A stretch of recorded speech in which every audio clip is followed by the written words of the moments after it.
you know, you try to put in a pre-built ops and it's not listening to the pre-built ops, and you have to dig into the EasyBlock to see why not. I mean, does it skip that step? Does it? So I was thinking, apart from the option that was also just shown, where you can just have the EasyBlock dump all of the keywords that you can specify in your EasyConfig, it might make sense to have additional documentation that can be printed. But I don't know if other people encounter this issue as well.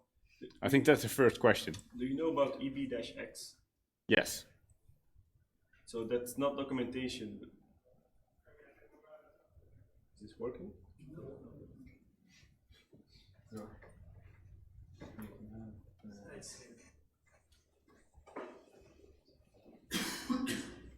Maybe he turned it on. I don't know. Is this one working? Is yours? Because I switched. Oh, you switched it back on. Yeah, he did. He gave it to me. So. Hello. Okay, this won't work. Yeah. Okay.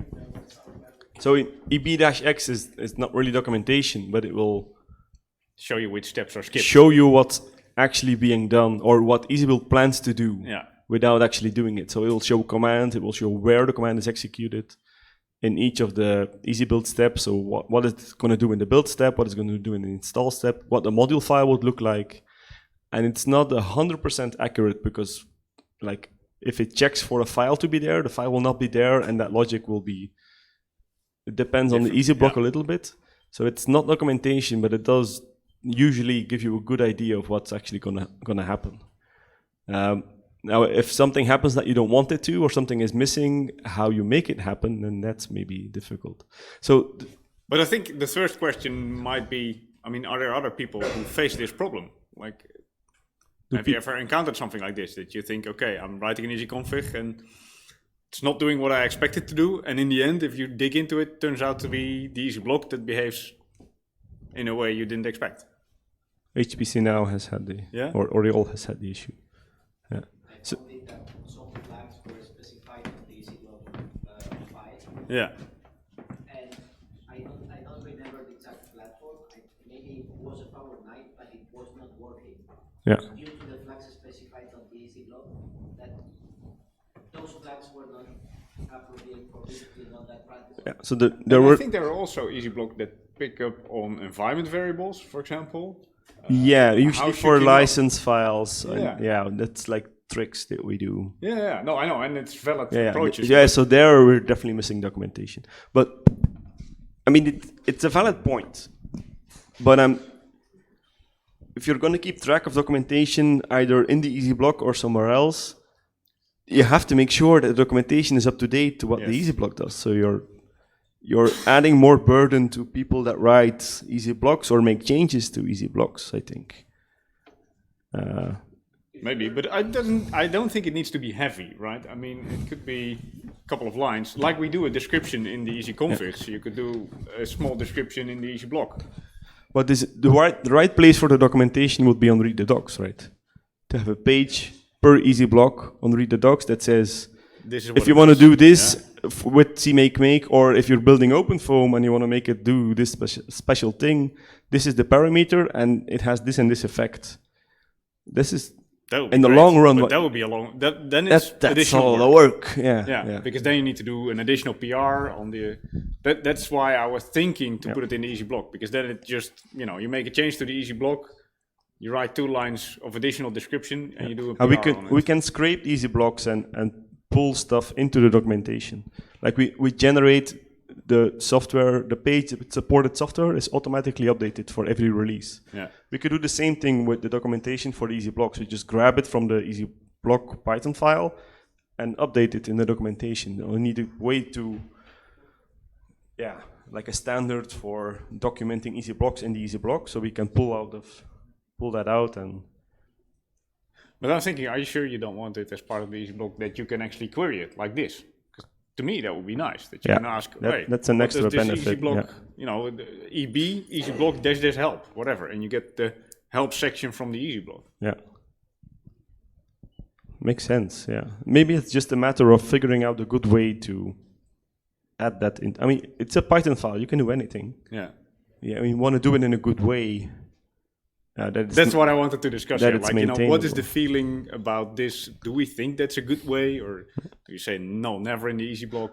We should keep it separate, or Updates to EasyBlocks are, I think, rare enough that it's doable in practice in terms of maintenance. yeah, Initially, it will be a lot of work, but over time, it may be. I think we have to see it for one, maybe configure make or CMake, a very common one. yeah, For Python package, I was working on a full page for writing easy config files for Python packages or bundles of Python packages, but that was in the documentation, not in the not in the log, because yeah. there you have Python package, Python bundle, which is 2 EasyBlocks, Yeah. and you really want them documented in one place. But maybe that's an exception. Well, this is actually one of the things I struggled with. So you have binaries tarball. There's tarball. There's a couple of variations to the same theme, let's say. yeah, and when do you And use it's kind what? of when do you use what? The only way in the end I was able to figure it out was just to give it a try and see what worked, right? Yeah, Because one expects the binaries to be directly in a tarball. The other one expects them to be in a tarball in a bin folder. yeah. And that kind of stuff, that's what I expect would be in a documentation line. Could be 2 lines. we do saying, have- if this is your structure, then this is the EasyBlock to use. We do have a section in the documentation for generic EasyBlocks, Yeah. where some have an example, but it's not something we're actively working on or keeping a good eye on. That's for sure. I don't know if this is actually a viable idea, but maybe along those lines, the EasyBlock can generate a sample easy config that kind of goes with it. But that might be also what you were planning to do with you pass in a name and the version, and it will the machine learning thing that will generate maybe an easy config. Yeah, you could. So maybe the EasyBlock can actually say, look, that sample would use with all the parameters that EasyBlock understands, with maybe a description, a comment, what it does. Dump a template Yeah. easy config file you can use as a starting Yes. point. Yeah. But I guess that's orthogonal to this discussion. Yeah. Yeah. It's a very valid point. I mean, and I think it's a way of coming up with something and iterating over it for a while for a single easy block, and then just say, We okay, can give it a try. See. from now on we'll do this, and we'll gradually work our way towards having everything documented. Yeah. I mean, for the generic easy blocks is the most important, I guess, because those tend to be very flexible, and they cover like 80% of all installations. So if you do configure make, CMake make, Python package, Python bundle, that's already going to cover a lot of ground. Yeah. So, yeah. What would you expect to be covered? So would it cover everything, or just the stuff it's changing, right? So does it inherit the documentation from other easy blocks? That's a good point, yeah. So like CMake make inherits from configure make. Yeah, Well- I would say if you query the help of CMake make, you get the help of CMake make and not the one that's above it. But yeah, it's a good point. I think you want You want both? You probably, I mean, if you really want all the parameters that affect this easy block, then you need all. If you're overriding a step, obviously you would do something different there. But the other ones, if they exist, if they're not overridden, then you should Then know you have about. generic easy config parameters as well, right? Which may be interpreted differently based on the, like build opts or install opts. Yeah. Maybe for CMake make they do one thing, for Python package they do another thing. And that's yet another, yeah. I know, well, but EasyBlock doesn't do a lot. Yeah, there's stuff there too, but there's not a lot of, well, some is, yeah.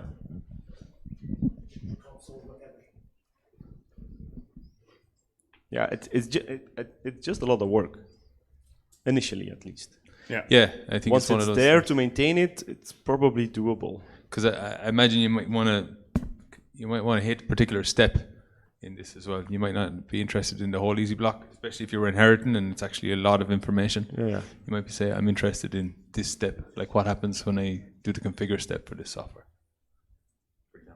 Yeah. Yeah. I think, yeah, somebody will need to start the exercise. Do you know any volunteers, Kaspar? I'll have a There's look only if one I person can on find an stage at the example, moment. that is worth Yeah, but to document. this, if you would have time to make a quick mock-up, maybe for Yeah. just, let's say, the configure step of configure make. Yeah. come up with some kind of proposal. Like it could look like this, and then We have something concrete to talk about. That's better. and then in an EasyBuild conf call, we look at it, we discuss it, give some feedback, maybe do an iteration or two, and then we say, okay, this makes sense. Yeah. Let's try the same thing for another EasyBlock, and then based on that, we start actually doing the work. Yeah. I don't know. I think we touched most of the other discussion points actually. I mean, this one came by. Regarding the EasyBlocks, so I remember I found some time ago where I don't remember exactly what EasyBlock it was, but I was setting up a parameter on the EasyConfig that I was expecting the EasyBlock to take care of, but for whatever reason the EasyBlock was not using that parameter. Would it be possible to get a warning when you use a parameter in an EasyConfig that the EasyBlock is not using? So having the EasyBlock a list of the parameters that EasyBlock gets or it's using, because otherwise you don't get any feedback. You expect it to work and it doesn't work. Isn't it true that now it does? Because now it would expect that to be local underscore. So it will warn you up to some level. If you're setting an EasyConfig parameter that is not known by the EasyBlock, you'll get a warning because it will see it as a local variable with an incorrect name, and then you'll get a warning. But say if you're using an EasyBlock that doesn't listen to install opts, which is always there, then you want to know probably as well. And I think we can even do that in a smart way. We can keep track of which parameters were used, and then if it sees things that you've set but were not used, you can get a warning at the end like, you gave me install opts but I didn't actually use it. And that's you can do that in framework. Yeah, it would You can. For your case where one specific architecture inside the EasyBlock is not using that parameter. Yeah.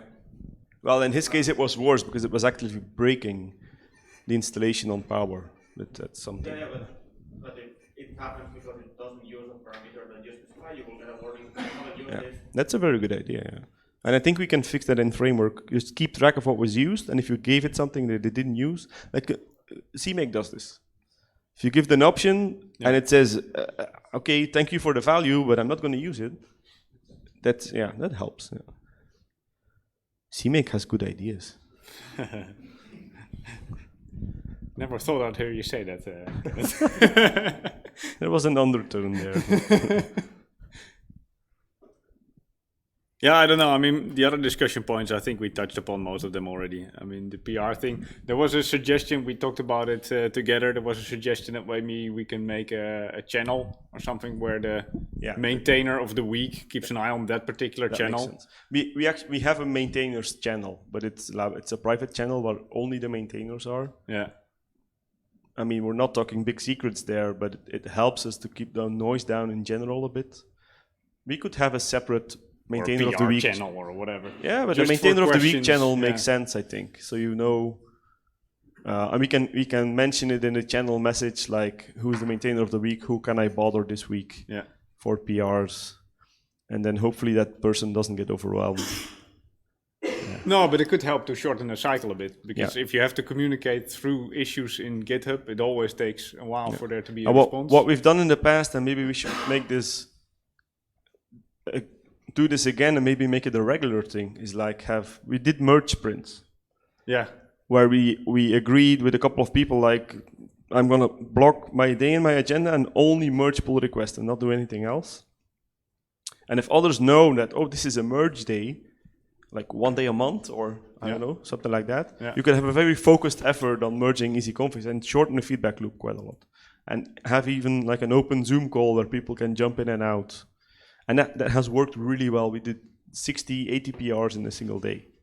And the bottleneck was actually Travis, because we were waiting for Travis all the time to give a green light on pull requests. But did you then broadcast it on the mailing list, like whoever wants to join? Yes, I think we did, yeah. I didn't pick up on it. Yeah, but that was, I think it was 15, 16. I think we did 3 or 4 merge sprints. And it failed massively once because there was a Travis downtime during our sprint. And it was like, fuck, we had to give up in the middle of the day because we couldn't get anything done.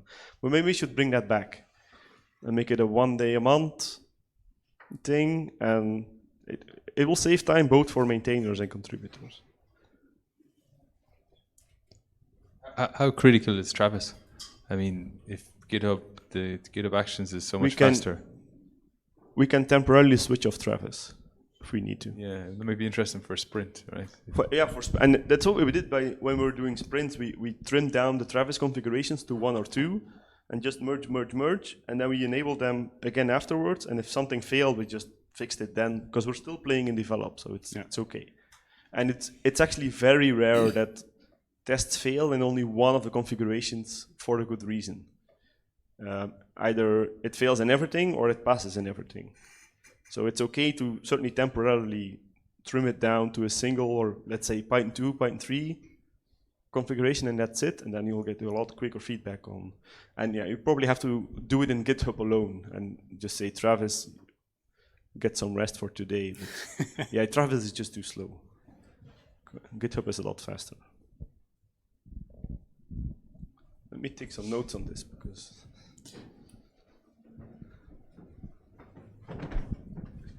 Yeah, I don't know what you feel about the make checks. Are there people who have strong feelings on that? Like,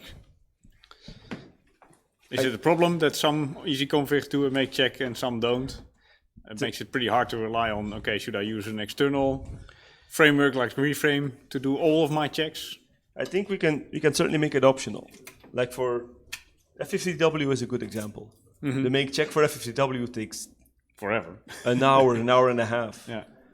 And I think it's a good idea to run it by default if there's a good test suite for it, because we do hit issues every now and then because we're building with a compiler that's not supported and it does weird stuff by default, which the library or the application doesn't like. So by default, we probably want to do it, but giving you a switch to disable them makes sense. If you have a better or an alternative way of testing your installations anyway. Like for me, during the regression test that we do with the easy configs, it will be very nice if I can turn off these make checks. And that's like the first time I build it in production, fine, that's once. That's very easy to do. You add a dedicated flag to skip the test step. Yeah. So that will all work at all, and it's opt-in. So it's up to, if you want to skip the tests and you're happy with that for whatever reason, just to speed up the installation or because you want to test differently, fine. Yeah.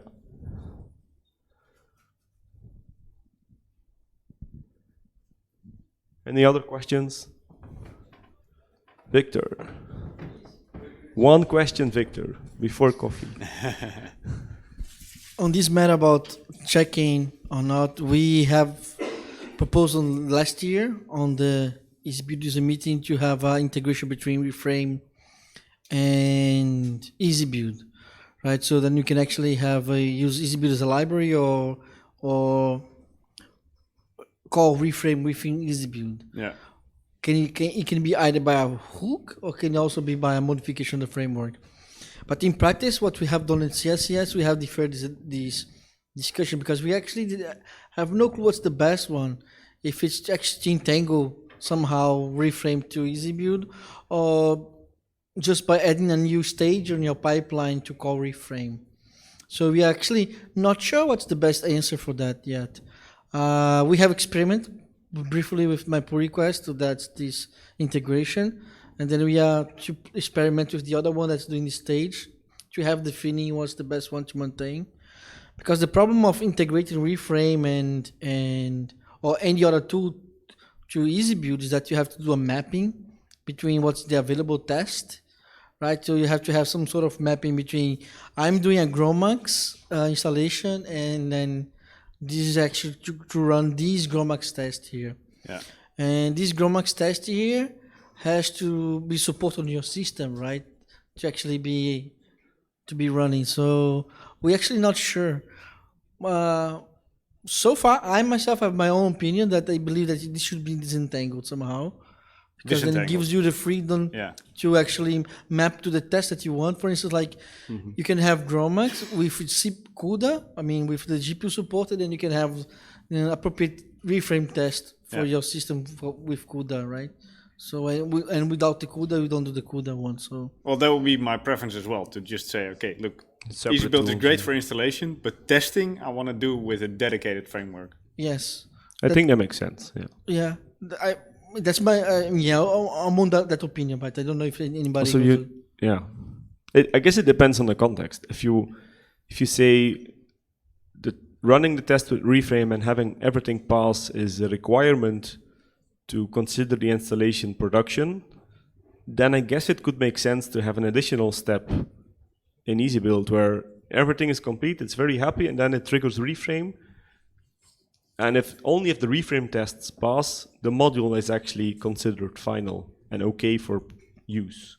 Yeah, Yeah, but it is very difficult because I mean, if I'm building GROMAX for CPUs and somebody else is building GROMAX for GPUs, it might require a completely different test.